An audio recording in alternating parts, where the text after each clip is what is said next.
पहले केजीबी और अब एफएसबी। रूस की खुफिया एजेंसी वक्त के साथ और तेज हो चुकी है। रूसी जासूसों का डर पेंटागन को भी रहता है। रूस के पास जासूसों का एक बहुत बड़ा नेटवर्क है जो बड़े से बड़े मिशन को चुटकी बजाकर अंजाम दे देते हैं। लेकिन जासूसी की दुनिया में इजराइल से ऊंचा मुकाम किसी का नहीं है। इजराइल की खुफिया एजेंसी मोसाद ने ऐसे ऐसे ऑपरेशनों को अंजाम दिया है जो नामुमकिन थे। मोसाद की ताकत क्या है, मोसाद के एजेंट कितने खतरनाक हैं, ये ईरान से बेहतर कोई नहीं जानता। देखिए टेली सीरीज का ये episode, killer intent to penetrate Iran. रात के अंधेरे में एक गोदाम में कमांडो चहलकदमी कर रहे थे। पैनी निगाहें कुछ तलाश रही थी। हथियारों से लैस कमांडोज टॉर्च की रोशनी के सहारे आगे बढ़ रहे थे।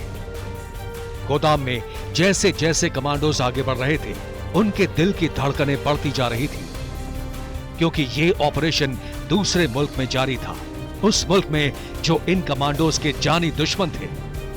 अचानक कमांडोज को वो कमरा मिल गया। ये परमाणु प्रोग्राम का आर्काइव रूम था। इस कमरे में परमाणु हथियार बनाने के दस्तावेज, उसके डिजाइन और प्रोडक्शन प्लान के बारे में बरसों का लेखा जोखा जमा किया गया था।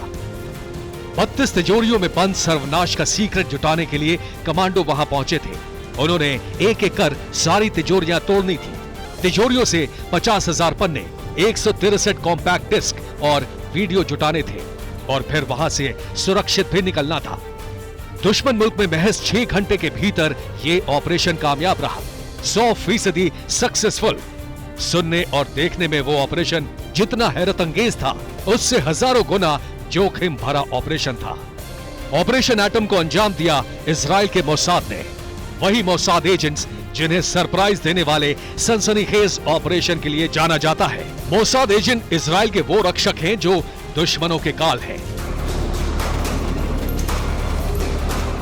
ईरान के न्यूक्लियर प्रोग्राम का आर्काइव तेहरान के सोहराबाद में था, जिस जगह तक पहुंचना बहुत मुश्किल था। इसके लिए खुफिया एजेंट्स तेहरान भेजे गए। करीब 1 साल तक गोदाम की निगरानी की गई, एक एक डिटेल जुटाई गई। गोदाम कब खुला, कब बंद हुआ, सिक्योरिटी का इंतजाम कैसा था, यहां तक कि हर सुरक्षा कर्मी की शिफ्ट की भी जानकारी मोसाद एजेंट्स ने लगा ली। ईरानी गार्ड सुबह की शिफ्ट में 7 बजे आते थे। रात में 10 बजे के बाद गोदाम बंद हो जाता था। यानी रात 10 से लेकर सुबह 7 बजे के बीच गोदाम की सिक्योरिटी में सेंध लगाई जा सकती थी। इसका मतलब यह भी था कि ऑपरेशन को 6 से 7 घंटे के भीतर ही अंजाम देना था, वरना ईरान के सिक्योरिटी गार्ड्स को इस ऑपरेशन की भनक लग सकती थी।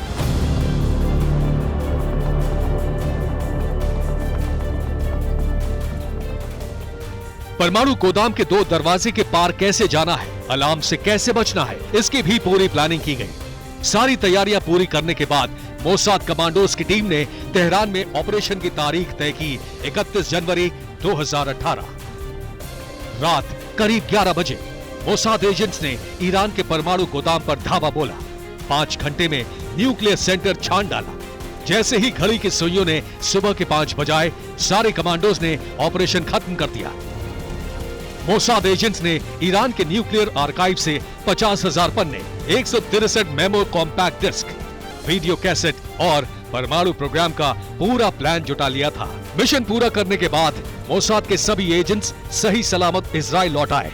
ईरान की पोल खुल चुकी थी, जिसके बाद ईरान ने एटमी प्रोग्राम को कुछ दिनों तक रोक दिया।